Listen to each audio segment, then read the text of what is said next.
ছোট্ট এক গ্রামে থাকত রহমান, একজন সরল হৃদয়ের জেলে।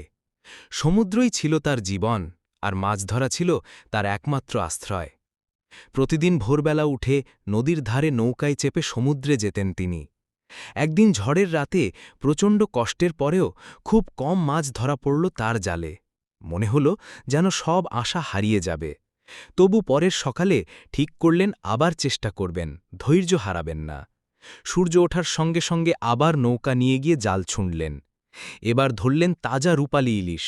জাল ভরে উঠল, চোখে আনন্দের জল বয়ে গেল। মনে হল জীবনের সংগ্রাম কখনো বৃথা যায় না। রহমান বুঝতে পারলেন শুধু আশা আর কঠোর পরিশ্রম থাকলেই জীবনে আবার সূর্য ওঠে। আর সেই সূর্যের আলোয় তার ছোট্ট গ্রাম ভরে উঠল হাসিতে, শান্তিতে। এই ছিল রহমানের গল্প, এক জেলের আশা আর সংগ্রামের কথা। আপনার জীবনেও থাকুক এমনই ধৈর্য আর আশার আলো।